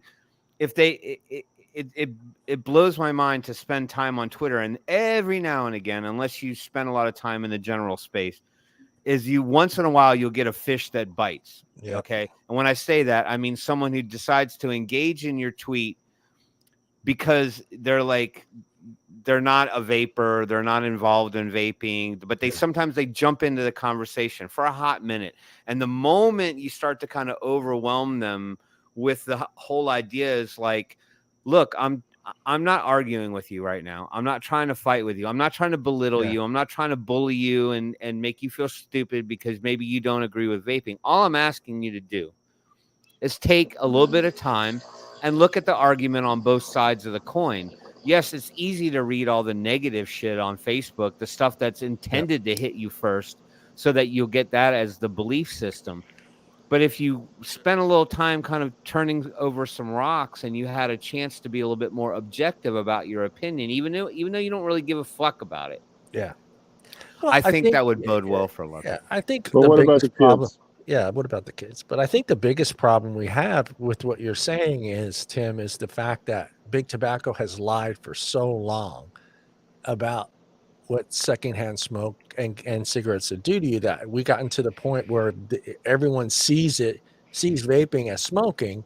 So they automatically assume that, okay, yes, you have a freedom as an adult to purchase that, but, you know, here's the statistics. This is how they lied in the 50s and the 60s. And it took it took all the way up until the 70s for them to realize that, you know, cigarette smoking is going to fucking kill you. Well, I do think that there's a large contingent of people that are kind of taking that whole wait and see approach. They're like, well, we don't know enough about it to really say it. Cause like, you know, it's easy for us to get on Twitter and go, okay, buddy, 0 deaths to vaping and stuff like that. But then there's these people that are like, well, hold on 1 second. We don't know that. It took, 50 years before we found somebody that died from cigarettes before we knew that they were really that bad. And then more information came out. But the point is there's lots of scientific information out there now ahead of that to sit there and go, if you really look at the numbers, odds are we're probably not going to see one for a very long time, if at all. And if it does creep into that specter, it's going to be something that was a little nefarious. Something wasn't right there about that, because we've got 20 years already worth of evidence to sit there and go, well, none of us are dropping like flies. None of us. Why don't you do studies on the health status of people who've been vaping for 10, 15 years? And go take a look at them. Let's see what those numbers present to people. Because if it truly was damaging us, if it truly was causing harm to us, then there would be no reason for a doctor to go, I see improvements in his lung capacity. I see improvements in his health, his health posture and stuff like that. I mean, I get that this is a one issue thing, and I'm asking a lot from the general public to go, look, I want you to really study this because there's a billion Open other your things eyes. you could worry about. But I'm just saying it's so easy for people to jump to the punch and be so negative about something before they really even have a chance to educate themselves to see the argument on both sides. Yeah, it sucks too, is because you're right. You said it. You get that ballot and you're looking at it and you see let's be honest, there's some fucking important shit that it's on there. And you're going through these things and you're spending the time to understand what Proposition 7 is or Proposition 9 is. And all of a sudden you get to this vaping thing and you're like, seriously? And that's how some people look at it. And I've noticed some people that are, I know that vote every time it's time to vote. And it's the same thing. There's always one or two that are on the ballot that you're asking yourself, like, really? Why is this even on here? What does this have to do with me? And that's the problem. You're exactly right. And it's just like they see that after reading, proposition to clean the water, proposition to, lower property taxes, proposition to put prisoners in jail. And then all of a sudden you get to Proposition 8 and it's just like, all right, Nick. See you, Nick. Hey, and thanks for coming, man. Nick. I appreciate you guys. All right, we love you here, man. We appreciate you, brother. We're gonna win the day. We'll do a gun show someday. Win the pool. Win. Do what you're doing. Win the day. Win the day, baby. Go Bucks. I'm just kidding. No, you're not. No, you're not. Yeah. So you're right. I mean, you get to that point and you just kind of like, why am I even bothering with this? Like, do I even want to read this? Because of course, you got a lot of these people that are reading all the gotcha headlines, and all of a sudden, oh, vaping? Oh, yeah, I remember reading this, and it said it was bad for you. So, check. Right. Well, because in their own mind, they think that they're doing the right thing by voting against it, because they think maybe in their own sort of indirect way that I'll be partially responsible for saving lots of lives if I don't allow this to exist. It's like you don't even know the half of it. You're not even a smoker. You don't know what it's like to get away from it. Yeah. And then the biggest problem we have, and those that are out there in the chat, you need to get out there and vote, because if every time I check the statistics every 4 years, and I should be checking it a lot more, but every 4 years when it comes to the president, voting for the president, it's always my demographic. It's mine and Tim's demographics that are showing up to vote. And unfortunately, our demographics hate smoking. So when vaping comes up, they're not going to take any time to do any research that's associated with smoking. It's the nicotine. It's going to kill you. You're going to get cancer. They're going to vote no. So with you guys, that's what I'm hoping, that, I don't know, maybe 10, 15, if it lasts that long. I hope it does. I know it is. But if it lasts that long, I think the vote's going to sway a little bit more towards us, because we do have that millennial crowd, that younger crowd that's in their 30s and 40s that do take the time, I think, to research the information that they're voting on and maybe sway our way. Yeah. Don't you think so, Tim? I do. I do. But with that in mind, I still think that we've become so socially polarized from a political perspective that it makes it really hard for someone to go look at a candidate that maybe they favor, right? And just sit there and chisel their way down to being like really making that tough decision to go, you know what? I like a lot of his proposals and his potential policies that he wants to institute, because I believe in this and I believe in that. Yeah. But I see that he's staunch against this one particular thing.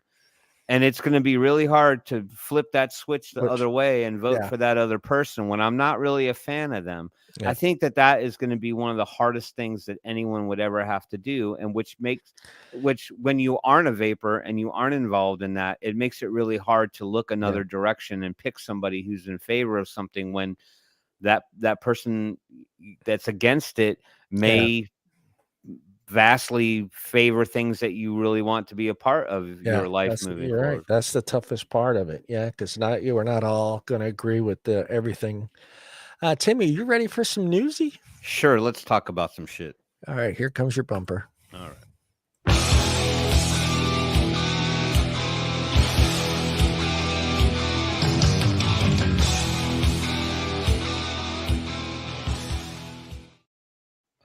I really like that bumper way better than that old bumper I used to have. I'm tapping my pad. It's kind of funny, you know how sometimes you have sort of things in your life that were part of your past, Yeah. and you look at it every day. It's so funny. I have this little these little notepad gift thing that somebody, I think my brother might have gotten for me.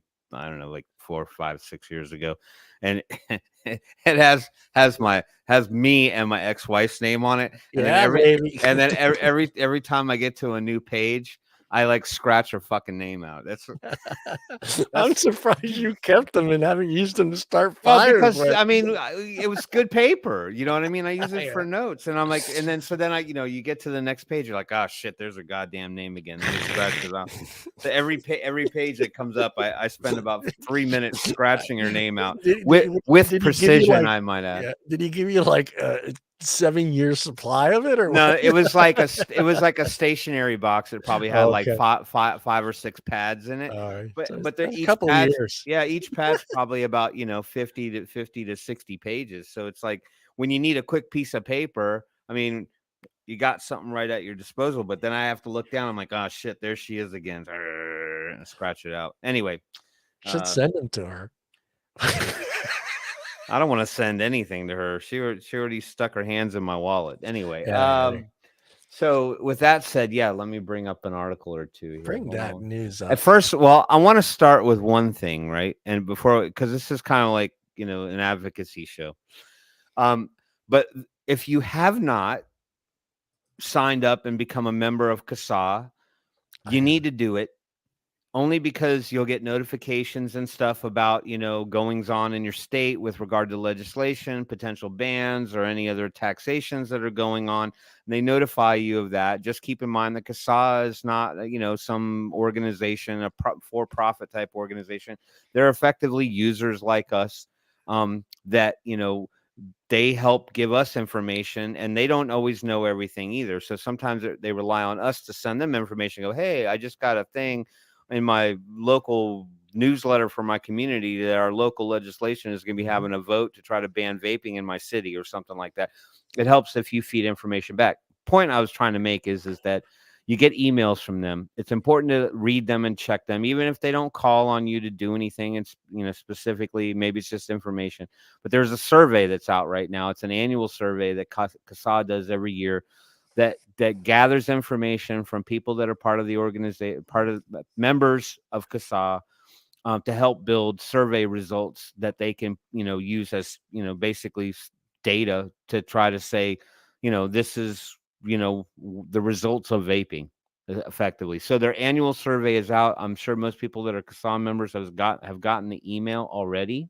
But if you do get the email, if you can't do anything else and you just don't give a rat's ass about advocating in general, you can indirectly advocate by filling out this survey and answering the questions. It takes about 15 minutes to fill out. It's pretty lengthy. It's a lot of questions, a lot of do you agree, do you disagree, check, tick boxes and stuff like that. But it helps them gather information that we can use to our advantage to say, well, but here we're polling basically smokers right now, vapors who were former smokers, and these are their habits, and this is what they're paying, and this is what they're buying, and this is what they're engaging in, to try to substantiate the adult argument around vaping. So check your email if you haven't recently, and look for that survey, and please take that survey. Every little bit helps. Okay, so I'll get off my soapbox on that one. All right, so let's talk about some other stuff. I don't know. We might actually, this one might suck up the whole show, the rest of the show, but we'll see. Go ahead. Because I be honest with you, I didn't have time to take a lot of notes, so we're probably going to be real time cliff noting this thing. So hold on one second. You're the news god. You're the news god. Yeah. So I thought it was important. I mean, we've kind of talked about this in the past, and I know that this sentiment has been expressed before, but it's also something that's grossly harmful to the fight in general, and that is sort of the misnomers around communicating, specifically from federal agencies like the CDC, who we know now backtracked a lot. When we go back to the Valley breakout that happened a couple years ago, which, anybody, it doesn't take a rocket scientist to figure out that wasn't part and parcel with the extended vaping community that had been engaging in vaping for the last more than a decade. That's not where E-Valley was coming from, but they did come up with a fancy term, E-Valley. It was an electronic. What's E-Valley stand for? Oh shit! Hold on. Let me pull up a search. Search it, Timmy. E-Valley. Finish it. You think because I'm on a vaping advocacy show that I would know what that exact... I know what it is. I just can't freaking remember the... Okay. E-cigarette or vaping product use-associated lung injury. Yeah. So they basically took a lot of words and shortened it into E-Valley. I'll read it again. E-cigarette or vaping product use-associated lung injury. And several people have called for the CDC to kind of backtrack this classification because it lumps standardized vaping into a phenomena which was explicitly related to black market THC carts that had gotten through drug dealers, and they cut with vitamin E acetate and caused a lot of harm in the general public. But do you hear about E-Valley much anymore? No. Kind of pretty much sort of vanished like a ghost. So that should tell you one thing, because there's still millions of people vaping and people aren't dropping like flies. So a group of tobacco researchers has asked the Centers for Disease Control and Prevention and the U.S. Surgeon General to correct misinformation about nicotine vaping shared by those public health agencies. The authors laud Surgeon General Vivek Murthy's recent COVID-inspired initiative to reduce health misinformation, but remind the Surgeon General and the CDC that the agencies are also actively promoting misinformation regarding e-cigarettes. Specifically, the authors cite CDC misinformation regarding the 2019 outbreak of lung injuries called E-Valley, and the Surgeon General's 2016 youth vaping report that claims nicotine vaping is a gateway youth to smoking. Both have more or less been debunked. And it if anybody wants to kind of converse with you about this vaping outbreak or E-Valley or whatever, I mean, you can specifically identify it. You can direct them to the CDC website, which more or less states the numbers and percentages as to exactly what that phenomena was tied to, taking into consideration the very small percentage of people who were probably too terrified to tell their doctors or their parents or the people involved that they were actually engaging in, smoking, probably in their own state, something illegal. Yeah. Even though some of us might not really give a rat's ass that people want to smoke a little THC, that's whatever. But the point is that it is illegal in that state, and who wants to get in trouble or rat out their friends or whatever. And then, it was published. So the appeal is in a published editorial in the journal Addiction. It was co-authored by Georgia State University health economist Michael Pesco and colleagues from Harvard Medical School. So people from prominent universities were involved in this. And we've heard this before. I believe a bunch of doctors got together and basically had petitioned to have them take some letters out of that name and re-acronym it so that it more clearly defined exactly what it was. The Medical University of South Carolina and the University of Michigan, Iowa Attorney General and former Truth Initiative Board Chairman Tom Miller is also a co-author. And it's just saying here that the CDC won't give up the deceptive E-Valley name. The authors explain in the editorial that the CDC's adoption of the name E-Valley, and there it is right there. I didn't even have to Google it elsewhere. It's right there in parentheses. For the 2019 lung injuries and its refusal to amend the name, this is what was discussed before, has led to widespread and continuing misinformation in the popular press and in scientific circles. And we see it on Twitter all the time when people want to. You get us, the vaping community, that jumps all over these tweets all the time. And we try to call out the conflation of information regarding that, because that's always what's his name, Turk or whatever that Turk dude is, Tariq, whatever his Tariq. Yeah, whatever his name is, the one he likes to run back to that argument all the time about Valley. He knows he's talking to vapors, people that don't even. Well, I mean, I'm not for sure, but I'm saying probably in large majority don't take part in anything that had anything to do with Valley. We're just vapors, but he likes to run to that argument again, as though he's just ignoring, the information that we're sharing. So we're quick to debunk. There it is. To hear Turek. Yep, exactly, Mallory. That guy. Yeah, he's just a Bloomberg sycophant. He's just somebody who's, he's a stance buddy. Yeah, Stanton Glantz friend. He likes to support him all the time. But we know during the, we talked about this. And there he is, Brian King. He coined the name. But here's Michael Pesco. He was the former. He's this guy back up here. A little more. He was up in here somewhere. I just saw it. Down. There he is, right there. The Georgia State University health economist Michael Pesco. This is him. He says health misinformation is a real problem, and not just on the fringes of the internet. Study design and capable of producing casual effects often leads to health misinformation, which government should be reluctant to promote and quick to fix when stronger evidence emerges. And every day, more and more evidence comes out in the court of vaping to back up what we're trying to talk about and show people in plain numbers, and in Paul's famous words, data sets. He likes to use that term, data sets. We can make a fair argument for vaping. Whether, Royal College of Physicians aside, Cochrane Library aside, I mean, there's other studies that have come out from universities to state, to the contrary.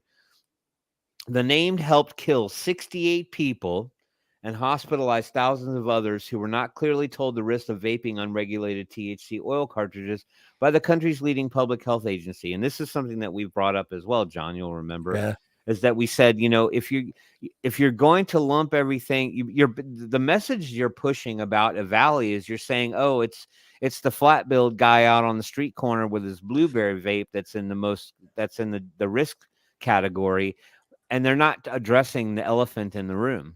Yep. So they made everybody who they could have helped and potentially saved largely greater at risk by, saying, well, it's not, they not specifically saying, but not naming the THC early on. Yep. They waited it out. They generalized their diagnosis of where they thought it was coming from, and they pinned it on us. Yeah. And that's really what kind of gave the ants a lot of leverage. Yep. To forge ahead in their anti-campaigns, because they had that in their holster. Well, I think it was a lot. I think a lot of it to do was the demographic of the people that were getting sick. They fell into that. Yeah, they fell into. It was all over the place, though. Yeah. And that just goes to show that people who prefer to engage in THC use span the age spectrum. I mean, it's everything from young teens experimenting and feeling like they're getting away with something when they shouldn't be doing it, all the way up to the 50, 60-year-old person, who might have joint pain or glaucoma or something that impairs their ability to have a reasonable quality of life at this stage in the game, and they're not even a vapor really. They're just somebody that uses THC to alleviate their problems, give them an appetite back or something like that. I'm all in the favor of what helps people get along, as long as they're not harming a lot of people in the process. But it made those people comfortable in thinking, oh, that's not the problem, it's this other thing. And that wasn't even remotely the problem. And so the name is still there. The Valley name is still there. And people still loosely associate it to anything that has attachment to the term vaping, the verb. The verb. Right. Do you still get hit with it, Tim? I mean, I know you don't run into a lot of people that I ask do you not. questions. I do not get anybody directly attacking me or using Evali as their basis for argument. If anyone should, and it's maybe come up very rarely. Yeah. I'm able to offer it more just because I get people somehow that always come into my sphere that aren't vapors, don't know anything about vaping, may have read some negative articles, but I found that more people they don't know anything about it, but they're willing to hear my story. So I can talk to them about, some of the negativity that they see. And I talk to them specifically about this Valley because I think this was a massive wrench and monkey wrench in our plan, right? Because it's just too easily conflated, and they see me with this, and they think it's that. Yep. So they just correlate the two. So I try to dispel it as early on as I can.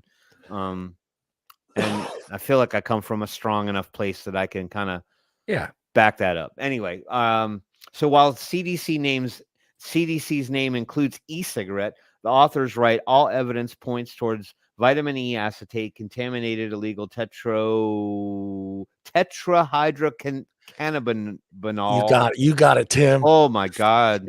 Tetrahydrocannabinol, THC vapes as the cause, and no research has identified any chemicals found in nicotine e-cigarettes as the cause. Vitamin E acetate is not soluble in nicotine e-liquids and has never been detected in nicotine e-liquids. There you go. There is your nugget. Take that. And say, here's a breakdown for you. Yeah. It says right there, the culprit can't even be soluble in this. Yep. Right? So but that's science, Tim. That's science. Science. They don't care. They don't care about science. Yeah. So despite the evidence, the CDC continues including e-cigarettes in the name Valley. This naming has affected news coverage and contributed to distorted consumer beliefs about the risks of nicotine vaping. And I see it from time to time still. Every now and again, you'll see a story that, they do on the, local news or even on, the simulcasted, media, the big media stations, the mainstream media, if that's what you want to call it. I do still see things every now and again. Not often as we were for a while. Seemed like it was prevalent when Valley was kind of on the radar, but not anymore.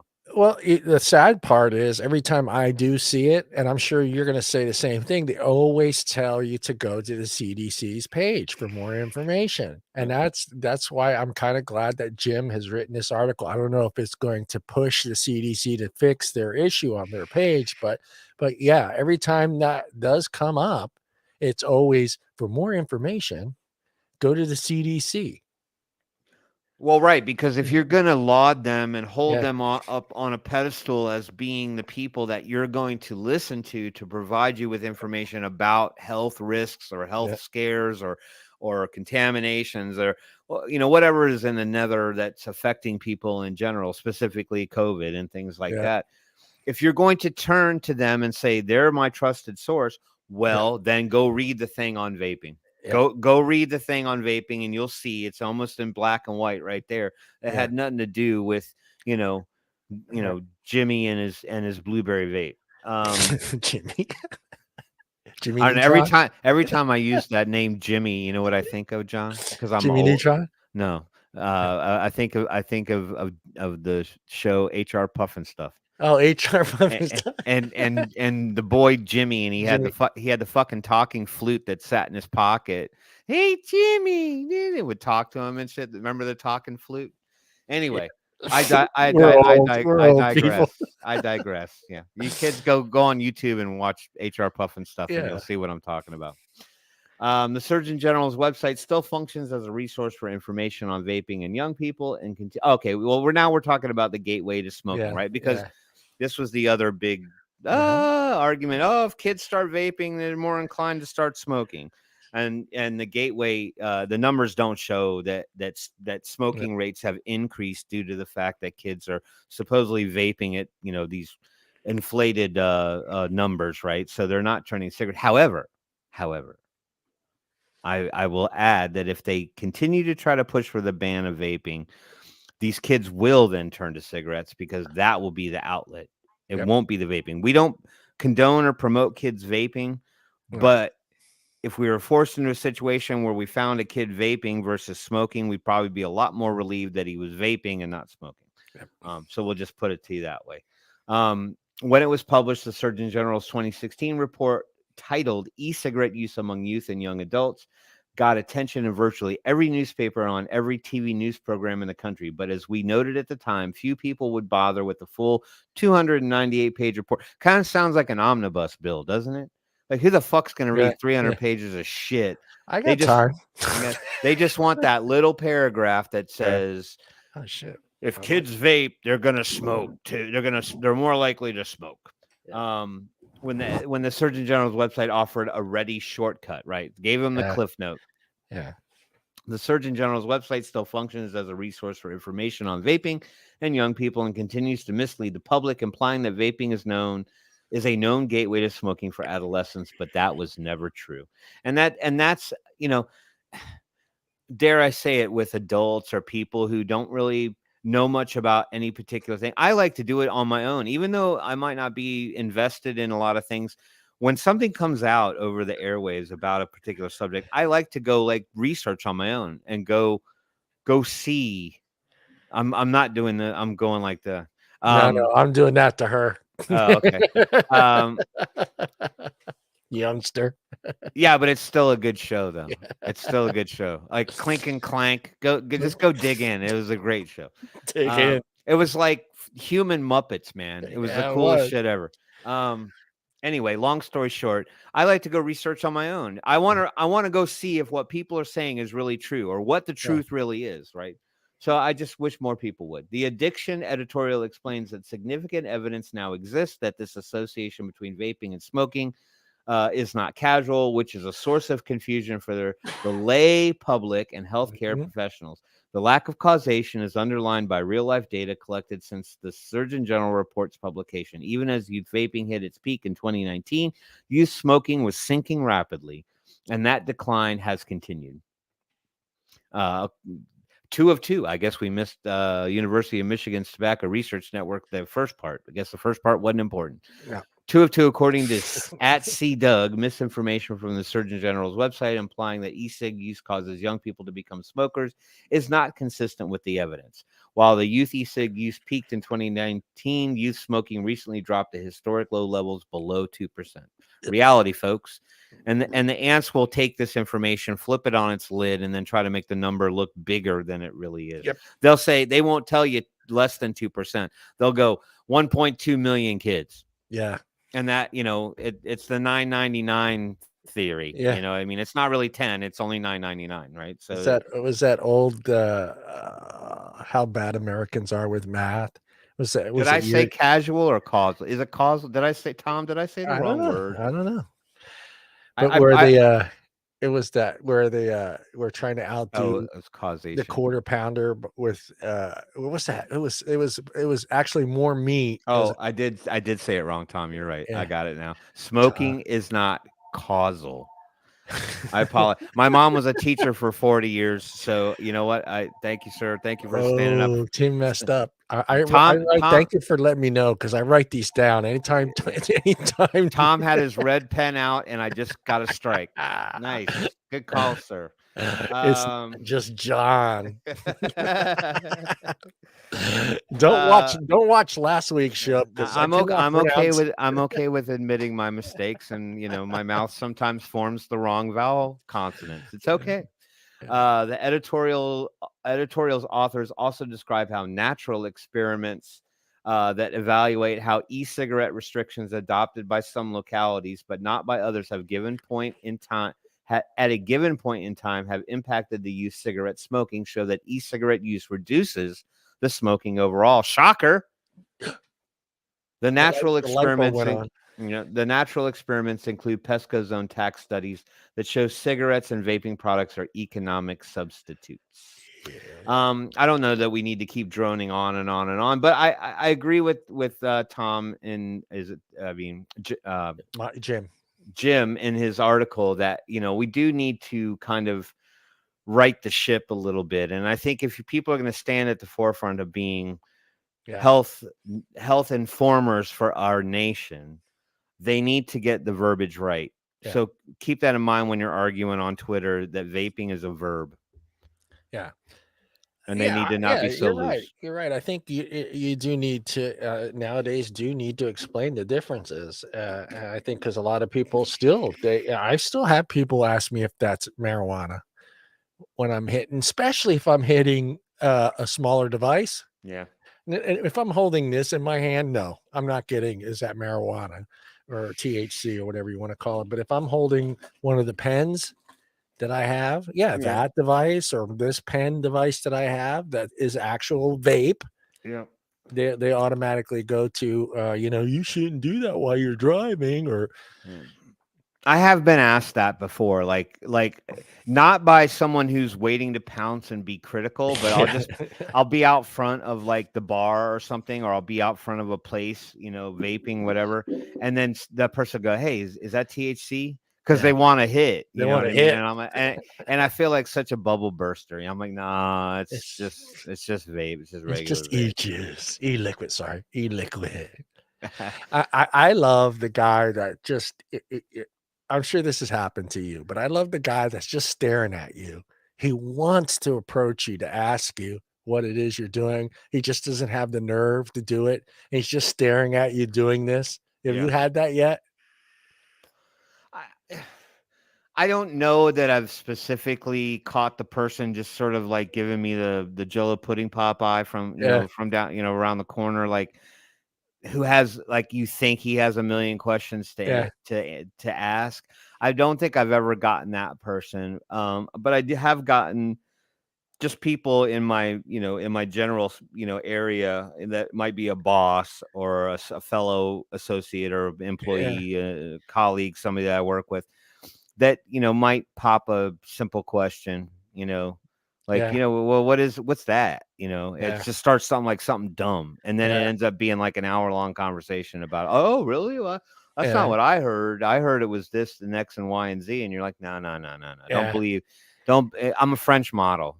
Don't believe the hype. It's the internet. Don't believe everything you read. It I always get them, and he always gets me as I'm walking away, and I hate that. It's like I was there for 15 minutes, vape 10, 15 minutes vaping. You could have, and then I'm start to walk away, and then all of a sudden he just kind of throws out all the questions. I kind of smelled that. It always starts with the smell.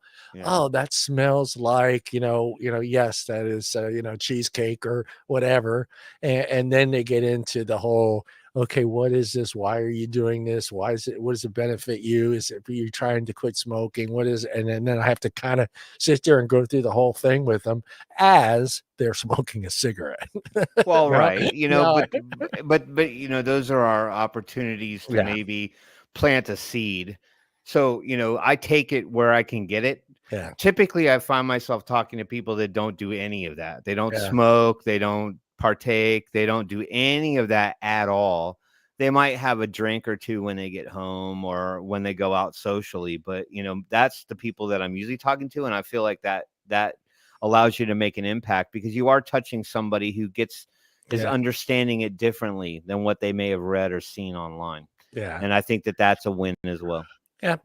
I always share the information. I share as much as I can with those people. I just let them know why and how long I've been doing it, how much better I feel. I try not to go into too deep of the science part of it, but I just kind of let them know how I feel, and I think that helps a little bit.